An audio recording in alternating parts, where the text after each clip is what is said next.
Hey, hello. Balik lagi di channel Spoiler Moon dan kita akan lanjutkan lagi kisah hidup Fang Yuan. Di part sebelumnya, Fang Yuan membangun kesepakatan dengan klan Fang. Ya, Fang Yuan masih meminta waktu untuk memikirkan tentang rekrutmen dari klan Fang yang ingin menjadikan Fang Yuan sebagai tetua eksternal. Nah, kita akan lanjutkan lagi kisah hidup dari Fang Yuan di part 364. Saat ini, di mini perbatasan selatan, sebuah gunung penuh dengan batu berdiri menjulang di atas tanah. Kondisinya tidak terlihat begitu baik, jauh berbeda dengan kondisi awalnya. Ukurannya pun hanya sekitar 80% dari ukuran semula. Ya, inilah Gunung Danghun, salah satu domain terpencil Fang Yuan yang sebelumnya dihancurkan setelah diambil oleh pengadilan surgawi. Kini Fang Yuan tampak berdiri di langit dan mengamati. Gunung Danghun sudah pulih sekitar 80%. Ini jauh lebih cepat dibandingkan dengan kehidupanku sebelumnya. Jika dibandingkan dengan kondisi saat ini, kehidupanku sebelumnya benar-benar menyedihkan. Hal ini bisa terjadi karena kondisi Fang Yuan memang telah banyak berubah. Setelah menganeksasi tanah Langya, dia mendapatkan teratai harta karun esensi surgawi peringkat 8. Sehingga dia tidak kekurangan sumber daya dan tenaga. Pondasi Fang Yuan pun menjadi sangat kokoh. Dengan berani, Fang Yuan menghabiskan esensi abadi tanpa ragu sedikit pun. Bahkan perbaikan Gunung Danghun berlangsung dengan kecepatan yang luar biasa. Jauh melampaui kehidupan sebelumnya. Meskipun saat ini landscape kembali semula masih peringkat 6. Tetapi progres perbaikan Gunung Danghun sungguh luar biasa. Andai saja Fang Yuan sudah meningkatkan landscape kembali semula ke peringkat 7 atau bahkan 8, pastinya Gunung Danghun saat ini sudah pulih sepenuhnya. Tetapi karena dia ingin menghindari resiko, jadi dia memilih untuk tidak langsung meningkatkan peringkat dari landscape kembali semula. Ya, seperti yang kita tahu, kalau misalnya penyempurnaan ke tingkat yang lebih tinggi gagal, bisa jadi GUI itu rusak atau bahkan hancur. Maka daripada menanggung resiko itu, lebih baik Fang Yuan memaksimalkan landscape kembali semula yang masih peringkat 6. Selain itu, masih banyak juga pertimbangan yang lain yang membuat Fang Yuan pada akhirnya memilih untuk memulihkan Gunung Danghun dengan metode saat ini walaupun sedikit lambat. Di saat yang sama, pengadilan surgawi saat ini juga sudah mulai mengambil alih bisnis ikan naga milik Fang Yuan. Meskipun Fang Yuan tidak kekurangan sumber daya, tetapi langkah pengadilan surgawi kali ini menjadi tanda bahwa pengadilan surgawi bergerak lebih agresif dibandingkan dengan kehidupan sebelumnya. Meskipun ini mungkin terlihat sepele, tapi Fang Yuan tahu bahwa ini bisa menjadi tanda untuk perubahan besar yang akan terjadi di masa depan. Pencarian jiwa pada jiwa spektral sudah mulai digencarkan. Aku juga harus memasukkan variabel ini di dalam perhitunganku, kata Fang Yuan sambil menghela nafas pelan. Dia menekan emosinya yang kompleks di dalam hati. Fang Yuan tidak punya waktu untuk disia-siakan. Setiap menit dan detik sangat berharga baginya saat ini. Siapa tahu, selisih 1 detik di masa kini itu mungkin akan menjadi faktor penentu di dalam pertempuran besar di masa depan. Akumulasi sekecil apapun itu tetap punya arti dan tidak bisa diabaikan. Fang Yuan sadar, kini dia memiliki terlalu banyak hal yang harus dikerjakan. Pertama, dia perlu menyempurnakan modifikasi gerakan pembunuh aliran giok. Bagaimanapun, Fang Yuan sudah beberapa kali menggunakannya. Dan bukan tidak mungkin kalau gerakan pembunuh ini kemudian diteliti dan dicari metode untuk menggagalkannya. Lalu, Fang Yuan juga harus mempercepat pemulihan dari Spring Autumn Cicada. Dia telah menggunakan gerakan pembunuh untuk membantu Spring Autumn Cicada untuk pulih lebih cepat. Ketiga, Fang Yuan sendiri perlu mengembangkan bisnisnya secara agresif. Bisnis ikan naga saat ini telah terkena dampak yang besar. Pengadilan surgawi punya pondasi yang sangat dalam, dan tentu Fang Yuan tidak mungkin bersaing secara langsung dengan mereka. Sementara untuk bisnis dari Tanah Langya, kini juga digunakan oleh Fang Yuan untuk kebutuhan internalnya sendiri. Sisanya harus disesuaikan agar selaras dengan kebutuhan kultivasinya saat ini. Lalu yang terakhir dan mungkin yang paling penting, bahwa Fang Yuan berniat untuk menciptakan rumah Gu-nya sendiri. Di dalam kehidupan sebelumnya, rumah Gu miliknya dihancurkan. Dan pengalaman pahit itu kini menjadi aset yang berharga, memberinya pemahaman yang jauh lebih matang untuk mempersiapkan rumah Gu miliknya. Fang Yuan memanfaatkan setiap detik untuk memperkuat dirinya tanpa henti. Singkat cerita, beberapa hari pun berlalu. Saat ini di Gurun Barat, di markas besar dari klan Fang. Sebuah suara terdengar. Ini benar-benar keberuntungan besar bagi klan kami, karena saudara Xuan Bujin bersedia bergabung dengan klan Fang. Mulai hari ini, nama saudara Xuan Bujin akan dikenal di seluruh Gurun Barat, bahkan mungkin di keempat wilayah. Kata-kata itu keluar dari mulut tetua tertinggi pertama klan Fang. Dia kini tampak menggenggam tangan Fang Yuan dengan hangat. Seperti yang kita tahu, tetua tertinggi pertama dari klan Fang adalah Fang Gong. Kini Fang Yuan tersenyum ringan. Dalam hati dia bergumam, ketika aku bergabung, Fang Gong menyambutku secara pribadi. Sementara Fang Dicang dan yang lain langsung menyebarkan berita ini ke toko kuning. Jelas bahwa klan Fang sekarang berada dalam situasi yang sangat buruk, sehingga mereka dengan sengaja mengekspos semua ini. Fang Yuan melihat ke arah Fang Dicang sambil tersenyum tipis seolah menyapa. Namun Fang Dicang tiba-tiba merasakan kegelisahan yang aneh di dalam hatinya. Apa yang terjadi? Kenapa firasatku tiba-tiba menjadi buruk? Fang Dicang adalah seorang Grandmaster dari jalur kebijaksanaan di tingkat Grandmaster Agung, yang mana perubahan kecil saja bisa memberinya firasat, dan itu bisa menjadi tanda bahwa sedang ada sesuatu yang terjadi, seolah-olah menjadi peringatan baginya.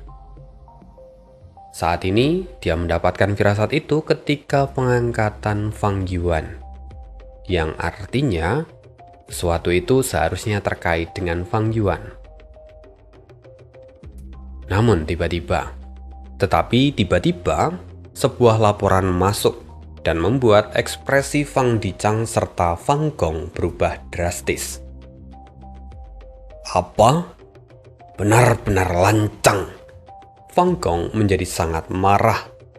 Seorang immortal jalan iblis berani menyerang oasis embun surgawi. Apakah dia mengira kalau klan Fang mudah ditindas? Ekspresi Fang Dicang segera menjadi gelap. Pikirannya yang semula tertuju pada Fang Yuan kini teralihkan oleh sosok immortal dari jalan iblis yang menyerang.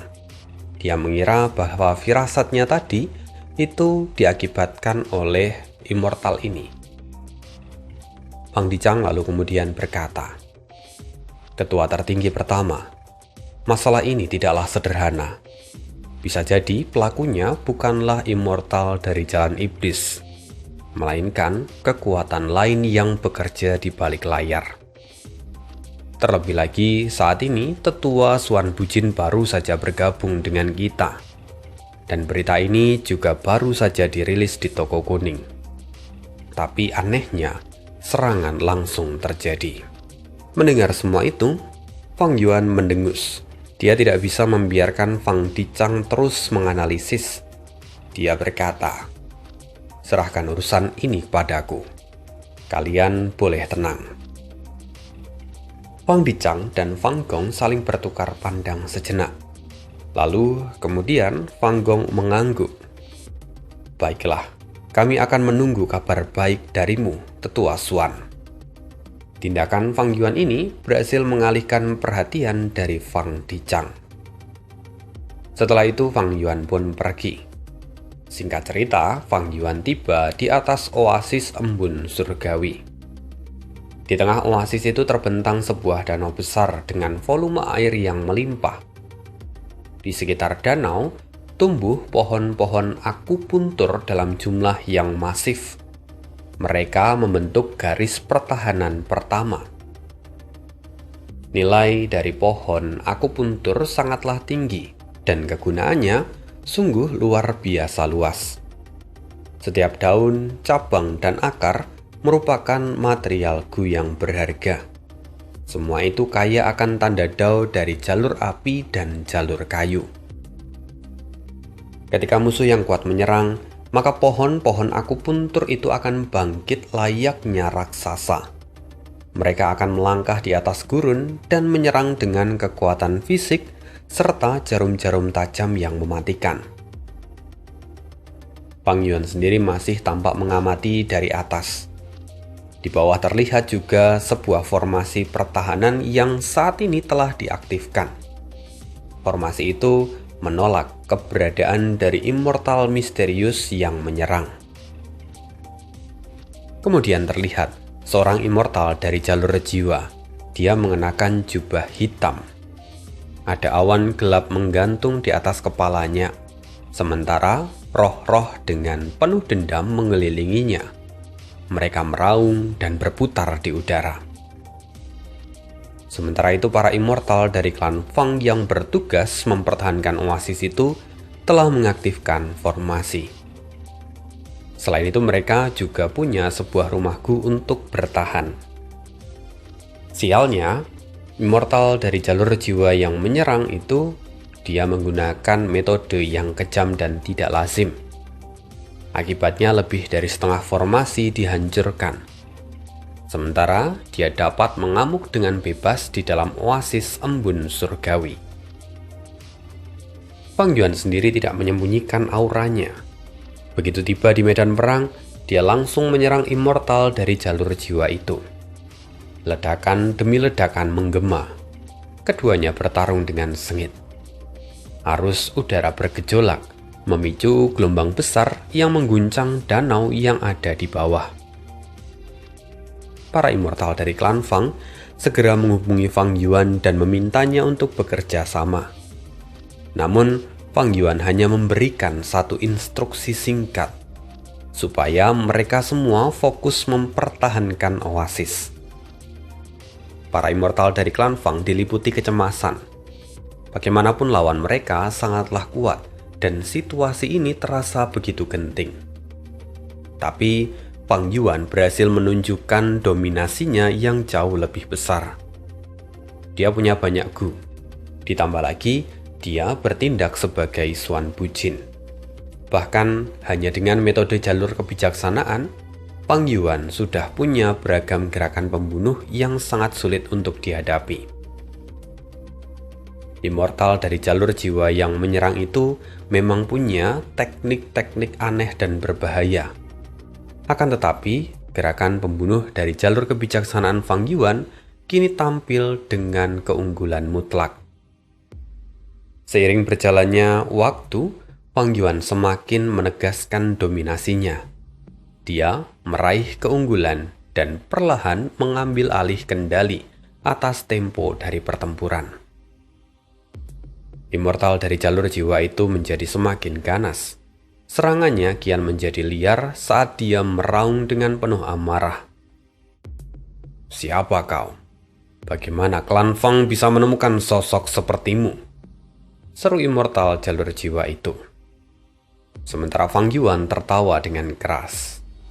"Aku adalah Xuan Bujin, immortal jalur kebijaksanaan, sekaligus tetua tertinggi eksternal dari klan Fang. Aku baru saja bergabung, tetapi kau sudah berani memprovokasiku. Jelas kau memandang rendah diriku, dan hari ini aku akan mengambil nyawamu. Niat membunuh Fang Yuan melonjak tajam. Tekanannya memaksa immortal dari jalur jiwa itu mundur ke posisi yang semakin berbahaya. Di dalam formasi, para immortal dari klan Fang merasakan hawa dingin yang merambat di hati mereka. Tatapan mereka bersinar terang melihat Fang Yuan. Wajah Fang Yuan sendiri memancarkan keteguhan dan kesombongan mutlak. Fang Yuan tampak mengibaskan lengan bajunya. Serangan berikutnya datang bertubi-tubi seperti gelombang pasang, dahsyat dan tanpa celah. Para immortal yang menonton tercengang melihat kekuatan yang ia perlihatkan. Tak lama kemudian, immortal dari jalur jiwa yang menyerang menjerit nyaring. Wajahnya pucat dan auranya kian redup. Kondisinya jatuh ke titik yang lemah. Lalu immortal itu dengan cepat berbalik dan melesat seperti anak panah. Fang Yuan tahu bahwa immortal itu berniat melarikan diri. Jadi, dia berseru dan mengejarnya. Kau pikir kau bisa lari dari klan Fang? Jangan bermimpi. Akhirnya, Fang Yuan mengejar orang itu.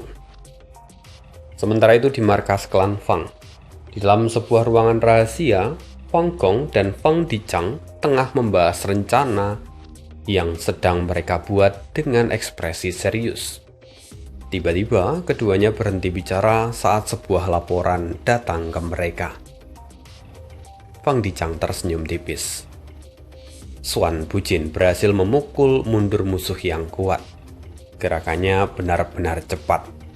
Fang Gong mengangguk dan kemudian berkata, "Benar, tapi menurut laporan, Xuan Bujin mengejarnya tetapi kembali di tengah jalan. Alasannya dia khawatir kalau musuh sengaja menariknya ke dalam perangkap di tempat yang lain." Bagaimana pendapatmu? Fang Dichang tetap tersenyum. Xuan Bujin adalah immortal dari jalur kebijaksanaan, sama sepertiku. Dia mungkin telah menangkap petunjuk tertentu dan menyadari bahwa adanya skema tersembunyi. Bisa juga dia menilai bahwa mengusir musuh itu sudah cukup untuk menunjukkan nilai dari dirinya saat ini. Lagi pula, dia bukanlah anggota klan Fang sejak awal. Dia bergabung karena ingin mendapatkan imbalan besar. Kalau bukan karena ingin mengembangkan gurun hantu hijau bersama kita, dia pastinya juga enggan untuk bergabung dengan klan Fang. Karena itu, ada kemungkinan besar dia memang sengaja tidak mengeluarkan seluruh kemampuannya. Analisis Fang Dichang memang sangat tajam dan mendalam. Dan semua itu sesuai dengan prediksi Fang Yuan. Fang Gong pun mengangguk. Kekuatannya memang luar biasa. Metodenya pun sangat beragam. Lalu, apakah sebaiknya kita melibatkan dia untuk rencana yang kita buat ini? Fang Dichang menggelengkan kepala dan berkata, "Aku tidak menyarankan hal itu. Dia baru saja bergabung. Latar belakangnya masih belum sepenuhnya jelas. Meskipun ada perjanjian di antara kita, tetapi kita tidak bisa mempertaruhkan segalanya padanya. Saat ini, tetua Xuan Bujin masih merupakan faktor ketidakpastian. Aku tidak ingin melibatkannya." Fang Gong terdiam sejenak sebelum kemudian berkata, "Kalau memang begitu, maka lupakan saja perkataanku tadi. Tetapi akan sangat mubazir kalau kekuatan tempur sekuat itu tidak kita bawa pergi." Namun Fang Dichang tersenyum dengan tenang. Sebenarnya, bahkan tanpa dirinya ikut, pengaturan kita sudah sangat memadai. Dan meskipun tetua Xuan tidak terlibat langsung dalam rencana ini, dia tetap dapat memberikan kontribusi pada klan Fang. Kita biarkan saja dia mempertahankan oasis embun surgawi. Sementara itu, para immortal yang sebelumnya bertugas di sana akan kita tarik untuk keperluan yang lain. Dengan cara ini, maka kita akan menunjukkan bahwa klan Fang bersedia memberikan tempat bagi orang luar. Tetua Xuan Bujin dapat menjadi contoh yang baik. Ditambah dengan hasil pertempuran ini dan penyebaran informasi serta ketenarannya juga akan melonjak. Dia akan menjadi duri di mata kekuatan dari jalan kebenaran Gurun Barat, dan dia akan menarik perhatian semua orang. Pada akhirnya tekanan pada klan Fang justru akan sangat berkurang karena dirinya. Mendengar itu, Fang Gong tertawa puas. Luar biasa. Sungguh beruntung klan Fang memiliki seorang Grandmaster jalur kebijaksanaan seperti Tetua Di.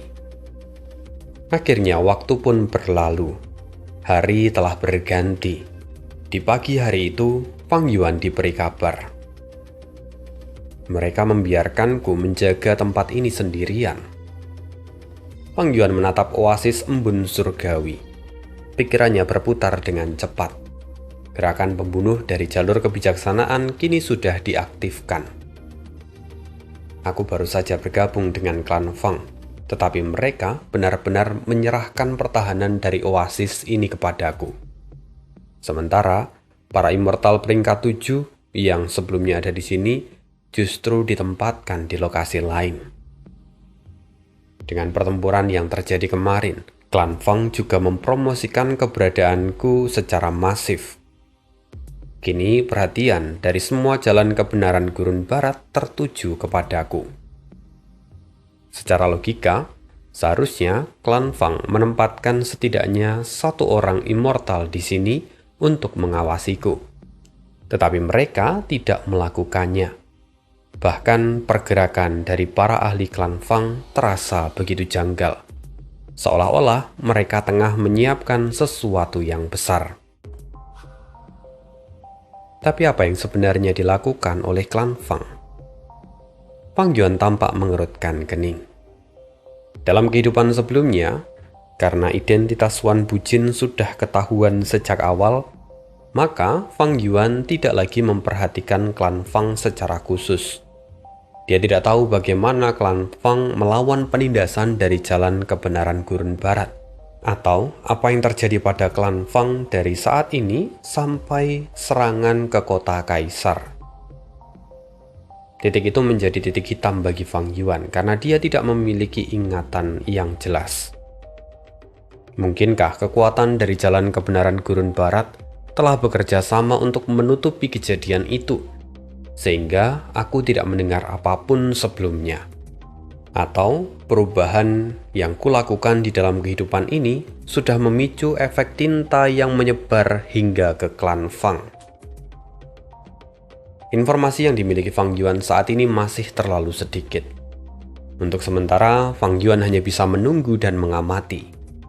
Di satu sisi, dia mengamati perkembangan di oasis ini, dan di sisi lain, dia tetap harus melanjutkan rencananya sendiri. Fang Yuan kemudian menghubungi Ying Wuxie. Di mana posisimu sekarang? Di gurun hantu hijau, seorang immortal dari jalur jiwa menundukkan kepala. Dia menjawab, melapor kepada pemimpin sekte. Saya saat ini sudah memasuki gurun hantu hijau. Sosok itu tidak lain adalah Ying Wuxie. Sebenarnya, sebelum bergabung dengan klan Fang, Fang Yuan secara diam-diam membawanya keluar dari pulau teratai batu. Dan Fang Yuan memberinya tubuh dari Yang Sanmu, seorang immortal dari jalur jiwa. Yang mana, ternyata Ying Wuxie adalah orang yang telah menyerang oasis embun surgawi sebelumnya. Dia ada di peringkat 7, dan dia memiliki Gu Immortal serta gerakan pembunuh yang sudah diperkuat oleh Fang Yuan. Sehingga ketika pertempuran terjadi, Ying Wuxie menunjukkan perlawanan yang luar biasa. Dan rupanya semua ini adalah permainan dari Fang Yuan. Kalau kita ingat, sebelumnya saat Fang Yuan tersenyum, Fang Dichang langsung notice sesuatu. Dia merasakan sesuatu yang salah. Dan Fang Yuan tahu bahwa hal itu pasti akan terjadi. Maka sebelumnya dia sudah menyiapkan rencana, membuat Ying Wuxie menyerang oasis dan kemudian mengalihkan pemikiran dari Fang Dichang. Terbukti rencana itu sangat efektif, dan inilah yang terjadi sekarang. Fang Yuan mendapatkan kepercayaan dari klan Fang, dan semua rencananya berjalan sesuai dengan yang ia pikirkan. Sekarang Fang Yuan kembali memberi perintah pada Ying Wuxie. Token jiwa binatang buas sudah kuserahkan padamu. Terus kembangkan pasukan untuk saat ini. Tetap jaga komunikasi denganku setiap saat. Jangan ceroboh dan jangan terjebak di dalam medan perang ataupun formasi. Ying Wuxie segera mengangguk dengan hormat. Saya mengerti pemimpin sekte. Selama saya berada di sini, persediaan jiwa binatang buas kita tidak akan pernah habis. Mereka pun akhirnya mengakhiri komunikasi itu. Fang Yuan menghela nafas sejenak. Pikirannya berputar dengan cepat. Xuan Bujin hanyalah sebuah penyamaran. Fang Yuan sangat menyadari bahwa untuk benar-benar bergabung dengan klan Fang, rintangan terbesarnya adalah Fang Dichang. Pasalnya, Fang Dichang adalah seorang Grandmaster Agung dari jalur kebijaksanaan. Dalam keadaan normal, hanya mereka yang mencapai peringkat 8 yang bisa mencapai tingkatan Grandmaster Agung. Tetapi Fang Dichang adalah pengecualian karena dia masih peringkat 7. Dan sosok seperti dia tentu sangat sulit untuk dihadapi. Jika Fang Yuan mencoba menggunakan metode dari jalur kebijaksanaan untuk menangani deduksi dari Fang Dichang, akan ada terlalu banyak jejak yang tertinggal. Bagaimanapun, Fang Yuan sendiri hanya berada pada tingkatan Grandmaster jalur kebijaksanaan. Keuntungannya terletak pada pemotongan dan modifikasi gerakan pembunuh jalur kebijaksanaan. Dengan bantuan dari cahaya kebijaksanaan, dalam hal menyimpulkan atau menyempurnakan gerakan pembunuh, Fang Yuan memang bisa disebut sebagai yang terbaik di dunia. Tetapi, kalau berhadapan langsung dengan immortal lain dan juga menangkis deduksi dari jalur kebijaksanaan, itu bukanlah keahlian utama dari Fang Yuan.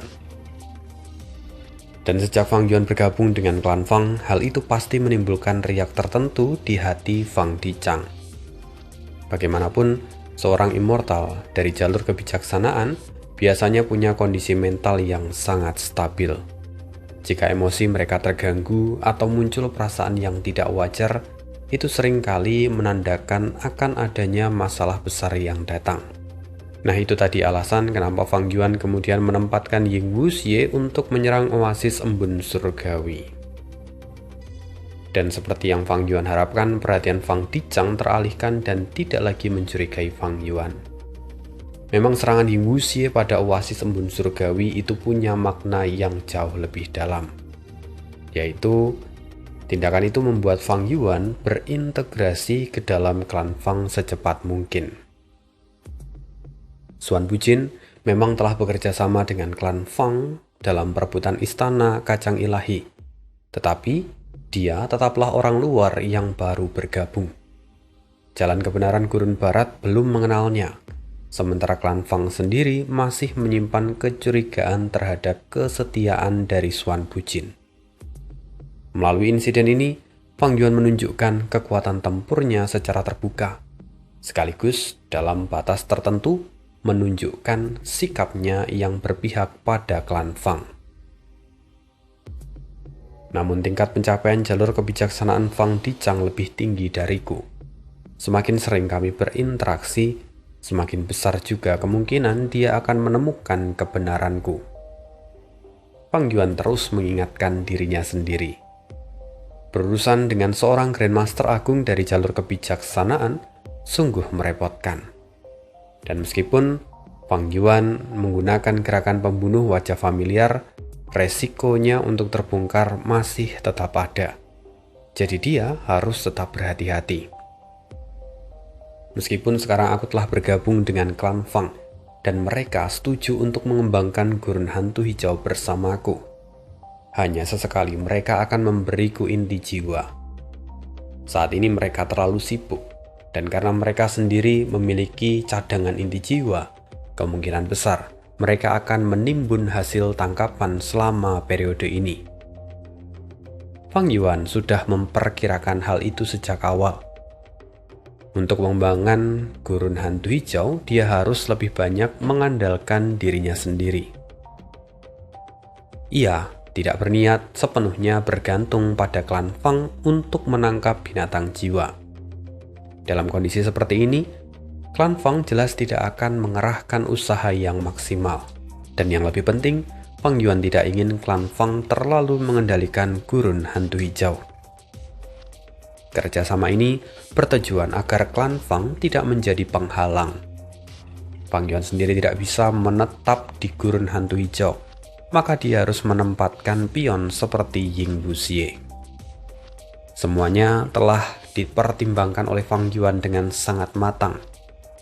Dalam situasi ini, bekerja sama dengan klan Fang adalah pilihan yang terbaik. Klan Fang memang tidak memiliki metode yang efektif untuk memanfaatkan binatang jiwa. Tetapi, setiap tahun mereka tetap menangkap banyak binatang jiwa dan mengekstrak inti jiwa mereka untuk disimpan ataupun dijual demi mendapatkan keuntungan. Jika Fang Yuan berburu di gurun hantu hijau seorang diri dengan identitas Wan Bujin, maka klan Fang pasti akan menganggapnya merusak kepentingan mereka. Sebagai kekuatan super terdekat, klan Fang telah lama menganggap gurun hantu hijau sebagai wilayah mereka sendiri. Fang Yuan tidak mungkin juga menyingkirkan klan Fang sepenuhnya. Karena itu, dia memilih untuk bekerja sama, mengubah musuh menjadi sekutu. Sekaligus, ini adalah cara untuk menghilangkan ancaman. Bagi Fang Yuan, membunuh hanyalah sebuah metode. Selain membunuh, masih ada banyak cara lain yang dapat digunakan. Untuk mencapai tujuannya, Fang Yuan akan memilih metode yang paling tepat dan paling efisien, tanpa terikat pada cara apapun. Dalam hal ini, Fang Yuan jelas berbeda dengan jiwa spektral. Kalau jiwa spektral, dia akan menghadapi semua masalah dengan satu pendekatan yang sama: membunuh. Tidak mau tunduk? Bunuh. Menghalangi jalan? Bunuh. Suasana hatinya sedang buruk? Bunuh. Merasa bosan? Bunuh. Itulah jiwa spektral. Setelah itu, Fang Yuan lalu mulai memeriksa oasis embun surgawi secara menyeluruh. Pohon-pohon akupuntur berada di bagian pinggiran, dan dia telah mengamatinya sebelum ini. Sekarang, Fang Yuan memasuki formasi untuk meninjau sumber daya dari air danau yang ada di pusat oasis. Oasis embun surgawi sendiri tidak hanya kaya akan air, tetapi juga punya berbagai jenis air yang langka. Di sini juga terdapat sejumlah besar material gu, termasuk material abadi dari berbagai jalur. Tapi lokasi yang paling berharga dari oasis ini adalah air hitam dan putih. Karena air hitam dan putih dapat menghasilkan embun surgawi yang adalah material abadi peringkat 8. Fang Yuan sendiri menemukan ada sekitar 100 tetes embun surgawi. Fang Yuan tersenyum tipis lalu tanpa ragu dia menyimpan 30 tetes embun surgawi. Itu adalah salah satu aturan yang tak tertulis di dalam dunia jalan kebenaran. Setiap immortal yang ditugaskan menjaga sebuah titik sumber daya secara diam-diam akan menyisihkan sebagian hasil untuk kebutuhan kultivasi pribadi mereka. Tentu saja ini bukanlah aturan tertulis, tapi hampir semua kekuatan super secara implisit mengizinkan praktik semacam ini. Menjaga titik sumber daya di luar wilayah inti adalah tugas yang berat dan penuh dengan resiko. Tanpa kompensasi semacam ini, siapa yang mau melakukannya? Dan setelah meninjau seluruh sumber daya, Fang Yuan tampak kagum. Oasis embun surgawi memang pantas untuk menyandang reputasi sebagai salah satu dari 10 oasis teratas di Gurun Barat. Selanjutnya, dia memusatkan perhatiannya pada formasi yang ada di sana. Karena Fang Yuan ditugaskan untuk menjaga tempat ini, dia secara resmi memiliki wewenang untuk menggunakan formasi yang ada di sana. Klan Fang juga telah memberikan metode untuk mengoperasikan formasi itu. Jadi Fang Yuan juga mulai mempelajari cara kerjanya. Dengan tingkat pencapaian Grandmaster jalur formasi, ditambah dengan metode jalur kebijaksanaannya, Fang Yuan dengan cepat memahami struktur dan prinsip kerja dari formasi itu. Setelah pengamatan Fang Yuan, dia tahu bahwa dibandingkan dengan klan Qi, formasi pertahanan milik klan Fang di oasis Embun Surgawi memang tidak terlalu menonjol. Karena itulah klan Fang menghabiskan banyak upaya untuk menanam pohon akupuntur sebagai lapisan pertahanan tambahan.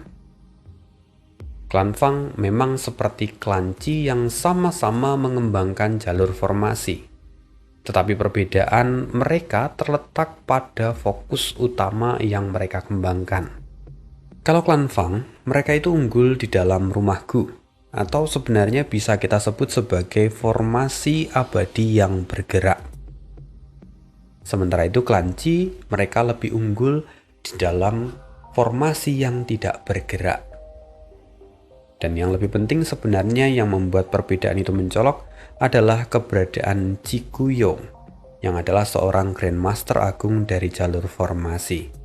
Sementara klan Fang sendiri tidak memiliki anggota yang mencapai tingkatan Grandmaster Agung dari jalur formasi saat ini. Kenapa perbedaan ini sangat mencolok? Ya karena seorang immortal dari jalur formasi dengan tingkat pencapaian Grandmaster Agung itu mampu memanfaatkan tanda dao alami untuk membangun formasi super. Dengan cara ini, mereka dapat menghemat Gu Immortal yang digunakan, sekaligus juga memanfaatkan lingkungan sekitar untuk menciptakan pertahanan yang kuat, serta meningkatkan hasil dari titik sumber daya itu. Sementara formasi yang dipasang oleh klan Fang di oasis Embun Surgawi itu banyak menggunakan Gu Immortal. Namun tujuan utamanya adalah untuk meningkatkan produksi dari Embun Surgawi, bukan untuk pertahanan.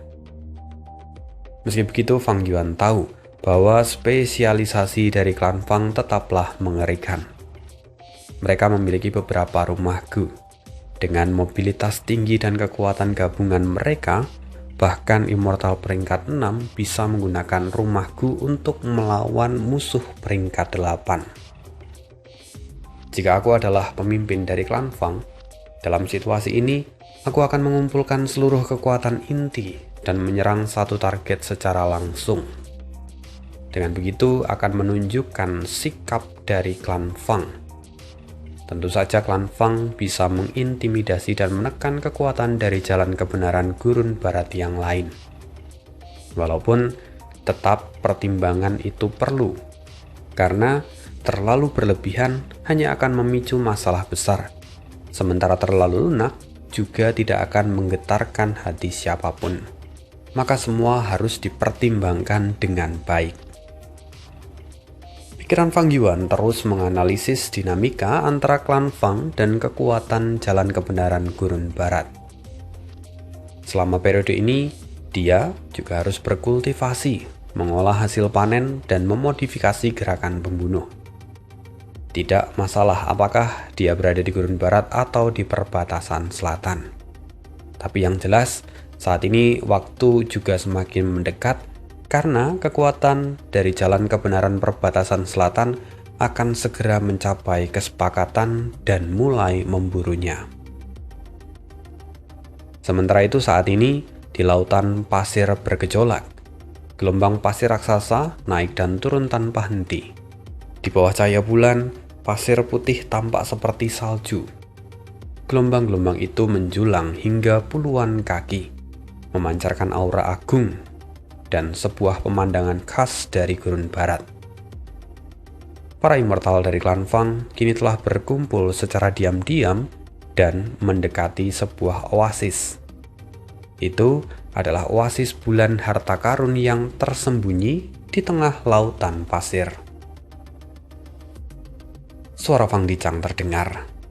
Menurut intel, Dong Luceng dari klan Dong sudah tiba. Saatnya kita bergerak. Fang Gong pun mengangguk. Ayo kita mulai. Segera auranya dilepaskan. Langit bergetar dan mereka semua langsung menyerang oasis bulan harta karun. Dong Luceng segera terbang keluar. Auranya jelas adalah aura peringkat 8. Dia berteriak dengan penuh amarah. Fang Gong, aku tidak pernah mencari masalah denganmu, tetapi kau justru menyerang wilayahku. Fang Gong pun meraung. Hentikan omong kosongmu dan bertarunglah. Akhirnya dua immortal peringkat 8 saling bertabrakan. Ledakan dahsyat mengguncang lautan pasir. Dong Luceng langsung berada dalam kondisi pasif karena dia terikat karena harus melindungi oasis bulan harta karun yang ada di belakangnya. Sambil menahan serangan dari Fang Gong, wajah dari Dong Luceng mengeras. Klan Fang, tunggu saja. Kalian berani menyerang wilayah dari kekuatan jalan kebenaran. Ini adalah pelanggaran aturan. Tidak lama lagi, seluruh kekuatan super dari Gurun Barat akan menjatuhkan hukuman pada kalian. Benarkah? Suara Fang Gong terdengar sangat tenang. Kemudian sebuah rumahku dari klan Fang terbang ke udara. Bukankah klan Dong yang menyebarkan rumor bahwa oasis bulan harta karun diserang oleh klan Fang? Karena kalian tidak punya bukti, maka hari ini kami datang dengan niat baik untuk memberi kalian bukti. Wajah Dong Luceng memerah karena amarah. Fang Dicang, kau hanya peringkat 7. Beraninya kau lancang. Sebelum melanjutkan kata-katanya, rumahku dari klan Fang kini sudah mengaktifkan sebuah gerakan pembunuh abadi.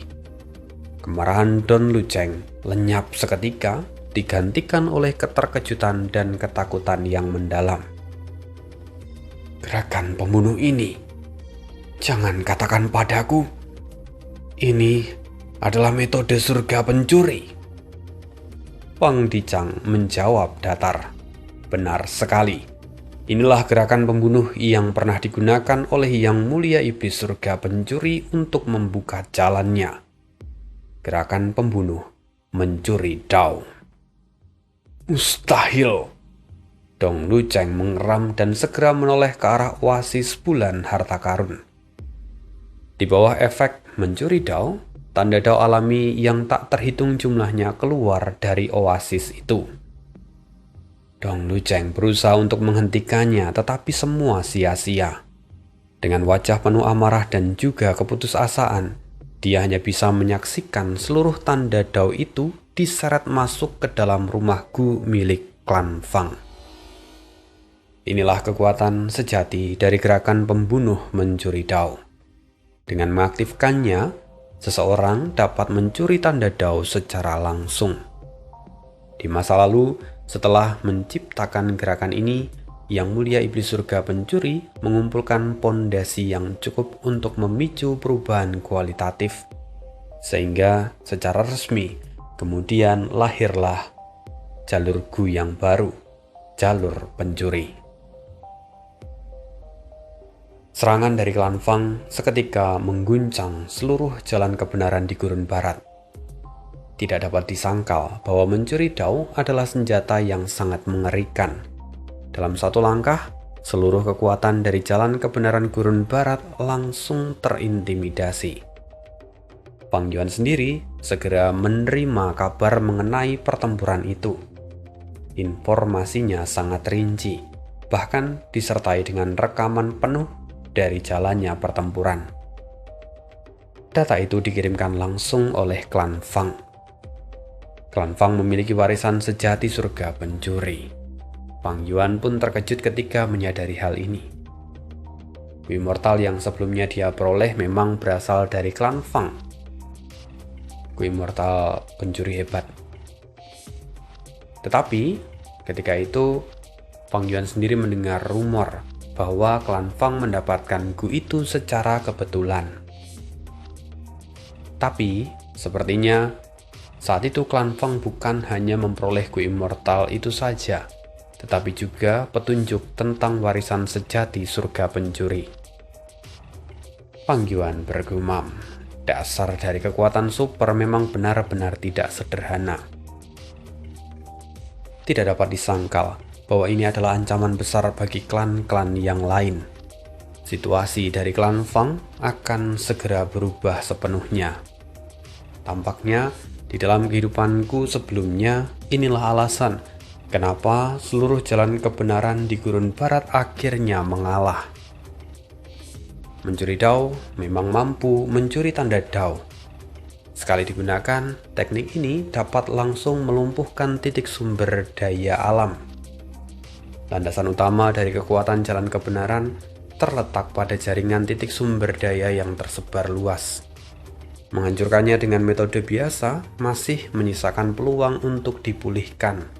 Tetapi, kalau mencuri Dao digunakan, efeknya akan sangat berbeda. Karena semua bersifat permanen dan tidak memberi ruang untuk pemulihan sama sekali. Pintarnya Fang Dicang karena dalam serangan klan Fang kali ini, yang ia tuju adalah tetua tertinggi pertama dari klan Dong Lucheng. Dia memang tidak terluka, tetapi tanda Dao dari seluruh oasis bulan harta terhapus dari keberadaannya. Jika klan Fang benar-benar dipaksa menggunakan metode ini tanpa pengekangan, kekuatan jalan kebenaran Gurun Barat mana yang sanggup menanggung pembalasan mereka? Bahkan seorang immortal peringkat 8 seperti Dong Lucheng tidak mampu berbuat apa-apa. Fang Yuan diam-diam memuji keputusan dari Fang Dicang.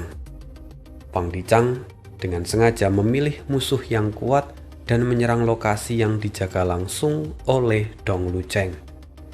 Ini merupakan bentuk pencegahan yang sangat jelas terhadap kekuatan yang lain. Pada saat yang sama, serangan itu dilakukan dengan penuh perhitungan. Oasis bulan harta hanyalah titik sumber daya berukuran menengah, bahkan tidak termasuk dalam ukuran besar. Nilainya bagi Dong Lucheng sejatinya tidak terlalu berharga, kecuali alasan personal, di mana di tempat itu dimakamkan istri tercintanya, dan setiap tahun dia memang selalu datang untuk menemui makam istrinya. Akibatnya, sebenarnya kerugian dari klan Dong tidak terlalu besar. Sementara amarah Dong Lucheng pun tidak bisa meledak sepenuhnya. Yang hilang hanyalah tanda Dao, sementara makam istrinya belum tersentuh sedikit pun. Fang Dicang benar-benar memahami batasan mereka dengan baik. Dengan memanfaatkan hasil pertempuran ini, mereka tidak hanya menghalangi jalan kebenaran Gurun Barat, tetapi Fang Dicang juga berusaha untuk mengintimidasiku. Fang Yuan menggenggam jalur informasi yang ada di tangannya sambil tertawa dingin. Di dalam isi surat itu, Fang Dicang juga menyinggung tentang embun surgawi, yang mana sebelumnya Fang Yuan sempat melaporkan jumlah embun surgawi yang tersisa. Ada sebagian embun surgawi yang hilang akibat pertempuran. Ya, embun surgawi yang hilang itu adalah jumlah yang Fang Yuan ambil, yaitu sekitar 30 tetes. Dan tentu saja Fang Dicang tahu bahwa semua itu hanyalah alasan. Baik Fang Yuan ataupun klan Fang sama-sama mengetahui kebenarannya. Tapi klan Fang tidak berniat mengakomodasi tindakan itu. Dengan cara yang halus, mereka memberi peringatan. Jangan sampai melampaui batas. 10 tetes itu sudah cukup. Jadi serahkan 20 sisanya. Itu adalah pesan tersembunyi yang tersirat di dalam surat yang Fang Yuan terima. Bagaimanapun, embun surgawi adalah material abadi peringkat 8. Klan Fang tentu tidak ingin melepaskan keuntungan sebesar itu. Lebih jauh lagi, ini juga merupakan upaya untuk menekan Fang Yuan. Bagaimanapun Fang Yuan baru bergabung, tetapi dia justru sudah mencoba mengambil keuntungan yang besar untuk dirinya sendiri. Pesan di dalam buku informasi itu juga menegaskan pada Fang Yuan supaya Fang Yuan melihat pertempuran itu dan supaya dia mempertimbangkan bahwa klan Fang masih sangat kuat. Jadi, Fang Yuan diminta untuk mempertimbangkan untung dan rugi dengan cermat. Ya, semua itu adalah makna di balik pesan yang dikirim oleh Fang Dichang. Memang percakapan di antara kekuatan jalan kebenaran itu selalu berlapis makna, penuh dengan sindiran halus dan tidak sefrontal dari jalan iblis. Itulah kebenarannya. Namun, Fang Yuan sendiri tampak menyeringai. Sayangnya apa yang kau lakukan justru menunjukkan betapa lemahnya kondisi kalian saat ini. Pandangan Fang Yuan sangat jelas akan hal itu. Bagaimanapun dalam pertempuran itu, klan Fang tidak menggunakan rumah Gu yang lain. Ini menunjukkan bahwa setelah pertempuran perebutan Istana Kacang Ilahi, rumah Gu mereka mengalami kerusakan parah. Bahkan rumah Gu yang digunakan untuk jalur pencuri kali ini berada dalam kondisi yang buruk. Gerakan pembunuh mencuri Dao memang memiliki kekuatan peringkat 8, tetapi beban terhadap rumah Gu sangat besar dan tidak dapat digunakan secara luas. Lebih dari itu, tampaknya teknik ini juga tidak stabil. Jika gerakan pembunuh itu stabil dan bisa digunakan berulang kali, klan Fang pasti sudah memakainya sejak lama. Tidak mungkin mereka menunggu hingga situasi terdesak seperti saat ini. Mencuri Dao adalah kartu terakhir bagi klan Fang. Mereka tidak ingin menggunakannya, tetapi mereka tidak punya pilihan lain. Kemungkinan besar, klan Fang belum memiliki warisan surga pencuri yang lengkap, atau setidaknya mereka belum sepenuhnya memahami warisan sejati itu. Lagi pula kekuatan utama dari klan Fang terletak pada jalur formasi. Mayoritas immortal mereka adalah jalur formasi, dan bukan spesialis dari jalur pencuri. Oleh karena itu, setelah memahami semua makna di balik surat itu, Fang Yuan segera membalas pesan dari Fang Dichang.